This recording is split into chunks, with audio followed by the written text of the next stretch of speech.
बाबरी मस्जिद को सन 1980 के पहले कौन जानता था? मैं तो नहीं जानता था, कुछ लोग शायद जानते थे।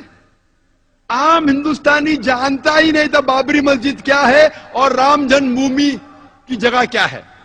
ना मुस्लिम जानता था ना हिंदू जानता था। आम मुसलमान जानता ही नहीं था, आम हिंदू जानता ही नहीं था, आम हिंदुस्तानी नहीं जानता था। लेकिन इसको एक पॉलिटिकल प्लॉय बनाया गया, पॉलिटिशियन वोट बैंक के लिए। सुप्रीम कोर्ट ने ऑर्डर पास किया था कि इस डिस्प्यूटेड साइट पे, इस इख्तिलाफी जगह पे कोई नहीं आना चाहिए। उसके बावजूद 6 दिसंबर सन 1992 में, 1992 में 6 दिसंबर में एक बड़ी गैदरिंग हुई उसी डिस्प्यूटेड साइट के ऊपर, बाबरी मस्जिद राम जन्मभूमि इश्यू की जगह पे।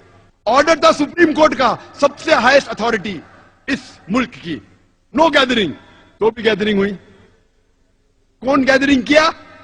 Opposite party of politicians, politicians in the opposite party. हुकूमत चाहती थी तो रोक सकती थी, आसानी है, पुलिस उसके पास है, हथियार था, आसानी, लेकिन नहीं रोका। क्यों नहीं रोका? ऑपोजिशन ने गैदरिंग की वोट बैंक के लिए, क्या मुझे वोट मिलेगा। पॉलिटिशियन जो पावर में थे, अगर मैं इनको रोकूंगा तो मेरा वोट बैंक जाएगा, तो जाने दिया, आन दो, नो प्रॉब्लम, आ जाओ, पीछे के रास्ते से आओ। लेकिन टेलीविजन पे दिख रहा था सुप्रीम कोर्ट का ऑर्डर, नो गैदरिंग। उसके बाद क्या होता है? हजारों की तादाद में, 10,000 से ज्यादा, हजारों, tens of thousands of people, lakhs of people, लाखों लोग इकट्ठा हुए सब जगह से, त्रिशूल लेके बाबरी मस्जिद को शहीद करते। कोई भी अक्लमंद इंसान क्या त्रिशूल और तलवार से बाबरी मस्जिद नीचे आ सकती है? सैकड़ों साल से इतनी मजबूत इमारत आ सकती है? बोलते स्पॉन्टेनियस रिएक्शन था, प्लानिंग नहीं थी। टेलीविजन पे लाइव दिख रहा है, लाइव दिखा रहे, लाइव टेलीकास्ट, लाइव मैच होता है ना, वैसा लाइव दिखा रहे थे। कितने चैनल दिख रहा था। ऑपोजिशन के पॉलिटिशियन बैठे उधर, हुकूमत बैठे हो पुलिस के सामने, और बाबरी मस्जिद नीचे आती। कैसा? बाय डायनामाइट, दिख रहा है। और बोलते हैं कि स्पॉन्टेनियस रिएक्शन था। क्या स्पॉन्टेनियस? प्लानिंग थी। बम के जरिए बाबरी मस्जिद को शहीद किया जाता है। मुझे लगता है कि जॉर्ज बुश ने ये बाबरी मस्जिद डिमोलिशन को देख के उसको आइडिया आया होगा कि 9/11 न्यूयॉर्क ट्विन टावर को बम से गिराओ।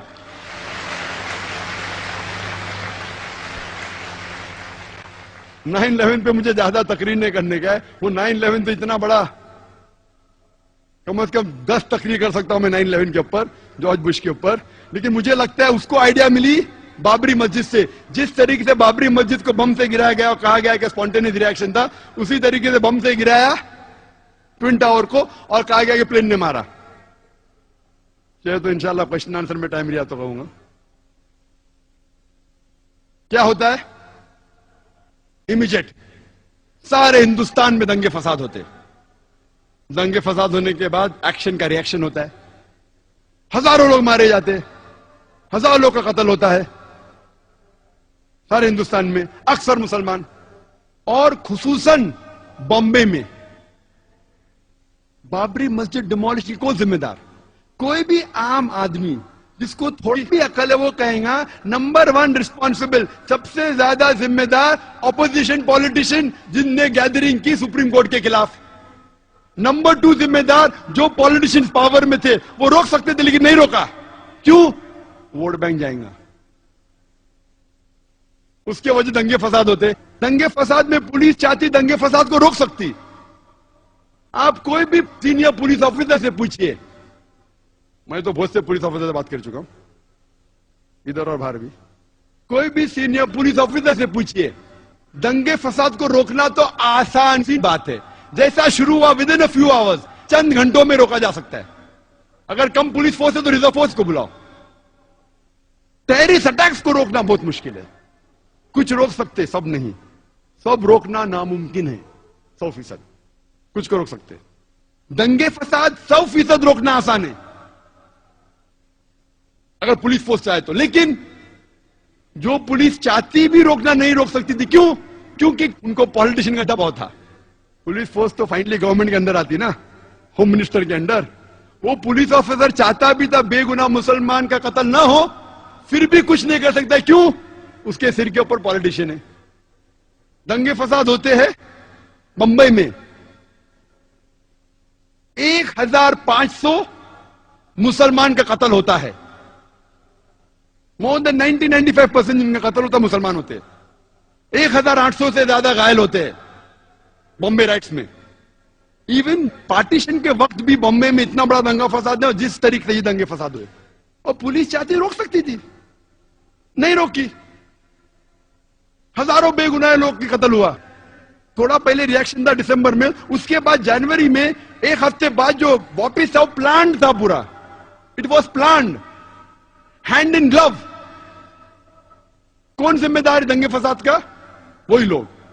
नंबर 1 ऑपोजिशन पॉलिटिशियन, जो लोग ने बाबरी मस्जिद में गैदरिंग की। नंबर 2 जो पॉलिटिशियन पावर में थे, उनने वो गैदरिंग को अलाउ किया, नहीं रोका वोट बैंक की वजह से। नंबर 3 आम जनता, आम जनता को बहकाया गया कि लूट मार करो। आम जनता, मेरे नजदीक इस हिंदुस्तान में आम हिंदुस्तानी, आम हिंदू, आम मुस्लिम एक दूसरे से मोहब्बत करता है।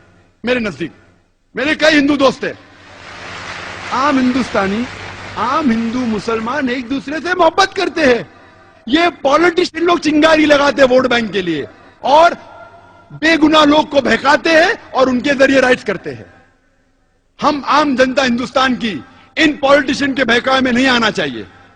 नंबर 3 रिस्पॉन्सिबल आम जनता, जो बेवकूफ बन जाती है। नंबर 4 पुलिस, जो रोक सकती थी नहीं रोकी। जो लोग रोकना चाहते थे भी नहीं रोक सकते। क्यों? उनका ट्रांसफर हो जाएगा।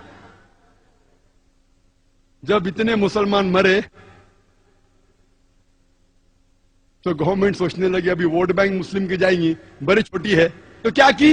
1 जज कमीशन, श्री कृष्ण कमीशन को अपॉइंट किया। भाई डरो मत, जो भी जिम्मेदार है वो गिरफ्तार होंगे।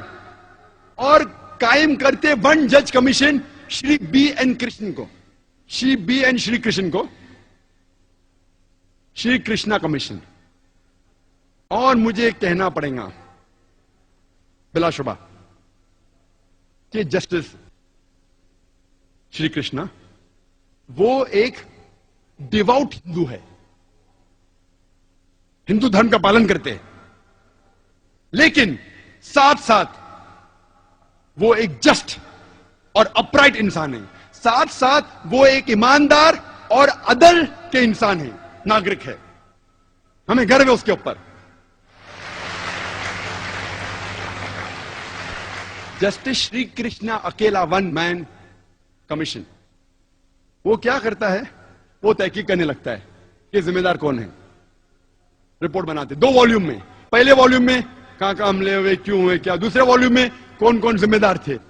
श्री कृष्णा कहते हैं, जस्टिस श्री कृष्ण, मैं नहीं कह रहा हूं, जस्टिस श्री कृष्णा कहते हैं कि ये राइट्स के जिम्मेदार, it was pre planned by the opposition politicians of Maharashtra. अपने रिपोर्ट में लिखते हैं नंबर 1 रिस्पॉन्सिबल शिवसेना बाल ठाकरे। मैं नहीं कह रहा हूं, श्री कृष्णा के, justice Shri Krishna. Number 2 the politicians in power, they could have stopped it. जो पॉलिटिशियंस पावर में थे वो रोक सकते थे, लेकिन नहीं रोका। नाम लिख के कहता है, माशाल्लाह, गट्स है उसके पास, हिम्मत है उसके पास, जस्टिस श्री कृष्णा। मैं उसको कांग्रेचुलेट करता हूं, अकेला मैन। मैंने कोशिश किया कि आज उनको स्टेज के ऊपर चीफ गेस्ट जैसा बनाऊं, लेकिन मैंने दावत बहुत लेट दी। और कोई जस्टिस को भी कोशिश की, लेकिन लेट मुझे ध्यान आया कि एक को चीफ गेस्ट बना सकते थे। कई प्रोग्राम में काफी जस्टिस आ चुके हैं। वो लिखता है कि रूलिंग पार्टी, शरद पवार भी रिस्पॉन्सिबल है। मैं नहीं कहता हूं, justice Shri Krishna. Defence minister और चीफ मिनिस्टर सुधाकर राव, वो भी रिस्पॉन्सिबल, नाम लेके लिख रहा है। मानना पड़ेगा उस शख्स को, दाद देता हूं मैं उसकी। अल्हम्दुलिल्लाह सुम्मा अल्हम्दुलिल्लाह, अल्लाह उसकी हिफाजत करे, गट से उसमें। वो लिखता है ऑपोजिशन पार्टी पहली रिस्पॉन्सिबल, लोकल महाराष्ट्र गवर्नमेंट की, रूलिंग पार्टी नेक्स्ट रिस्पॉन्सिबल, उसके बाद police force which was hand in glove responsible. नाम ले रहे पुलिस ऑफिसर का, नाम लेके 26 पुलिस स्टेशन जो बॉम्बे के ज्यूरिडिक्शन में, वो जाके साल भर नोट करते रहा, अकेला शख्स नाम लेके कमिश्नर, ज्वाइंट कमिश्नर, नाम भी लिया, त्यागी। दैट टाइम ज्वाइंट कमिश्नर क्या था उस टाइम, नाम लेके, पुलिस ऑफिसर के, रिस्पॉन्सिबल कहता है शुरुआत हुई बाबरी मस्जिद से। एल के अडवाणी का नाम भी अंदर है, एल के अडवाणी, बाबरी मस्जिद नाम लेते हुए। मैं तहकीक किया, लेकिन फिर पता चला ये शख्स जस्टिस बीएन श्री कृष्णा, हिम्मत है उसमें नाम लेते हुए। तो हम जानते हैं ये वजह कि इसके जिम्मेदार नंबर 1 है पॉलिटिशियंस। इसीलिए हम मुसलमान को इंडियन जुडिशरी सिस्टम पे गर्व है, हमें फख्र है इंडियन जुडिशरी सिस्टम पे। हो सकता है कि पॉलिटिशियन हमें छोड़ देंगे, एक आम जो हिंदुस्तानी है, खुसूसन हम मुसलमान, चाहे पॉलिटिशियन हमें धोखा देंगे, चाहे कई बार पुलिस धोखा देंगी, लेकिन इंडियन जुडिशरी सिस्टम पे हमें गर्व है। और हम दुआ करते हैं अल्लाह से, क्या ये जुडिशरी सिस्टम को पॉलिटिशियन की भनक ना लगे, वरना खुदा इस देश को बचा सकता है। बॉम्बे राइट्स के बाद जो दिसंबर 92 में हुआ था और जनवरी 93 में, 2 महीने बाद 12 मार्च 1993 में होता है बॉम्बे में सीरियल बॉम्ब ब्लास्ट। 13 बॉम्ब फूटते हैं, 13 बॉम्ब धमाके होते हैं बॉम्बे में, जिसमें 250 से ज्यादा इंसानों का कत्ल होता है और हजारों लोग इसमें घायल होते हैं। उस टाइम कहना था, हो सकता है कि बॉम्ब ब्लास्ट मुसलमानों ने किया था। 2 साल पहले जब तकरीर की थी, उसके चंद दिन बाद ये वर्डिक आने वाला था। ये जो केस चल रहा था बॉम्बे बॉम्ब ब्लास्ट 93 का, जब तकरीर की थी उस टाइम केस का जजमेंट नहीं आया था। जस्टिस श्री कृष्णा कहते हैं कि ये bomb blast was a reaction, और ये बॉम्ब ब्लास्ट के पहले और राइट्स के बाद जनवरी फरवरी 1993 में माहौल बंबई में मुसलमान के लिए बहुत गंभीर था। जब आम मुस्लिम सड़कों पे चलते थे, जब वो ट्रेन में ट्रैवल करते थे, सफर करते थे, बस में जाते थे, लोग उन्हें घूरते थे, उनको ताने मारते थे। मुसलमान का सड़कों पे निकलना मुश्किल हो गया। बॉम्ब ब्लास्ट होने के बाद हालत बदल गई। हर मुसलमान जानता है कि बेगुनाह इंसान की जान लेना गलत है। इस्लाम नहीं सिखाता है कि आप बेगुनाह लोग को कत्ल करो। अक्सर मुसलमान जानने के बाद कि ये बॉम्ब ब्लास्ट जो हुआ बंबई में 1993 मार्च में गलत था, गैर इस्लामी था, फिर भी अक्सर मुसलमान खुश हुए। कम से कम हम सिर उठा के चल तो सकते हैं। जस्टिस श्री कृष्णा कहते it was a reaction of the Muslims.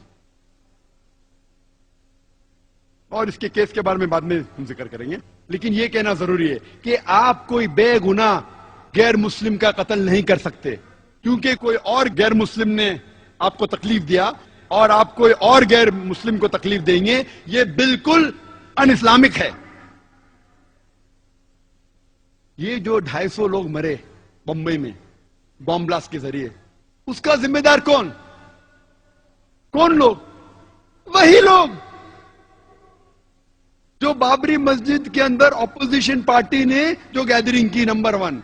Number 2, क्यों ऑपोजिशन ने की? वोट बैंक के लिए। नंबर 2, पॉलिटिशियन जो पावर में थे जानबूझ के नहीं रोका, नहीं तो सीट चले जाएंगी, वो रिस्पॉन्सिबल है। नंबर 3, आम जनता जो पॉलिटिशियन के बहकावे में आ गई। नंबर 4, जो पुलिस रोक सकती थी नहीं रोकी।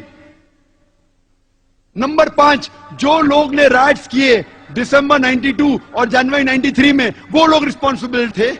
महाराष्ट्र के पॉलिटिशियन, रूलिंग एंड ऑपोजिशन, वही लोग, सदर सबके पॉलिटिशियंस।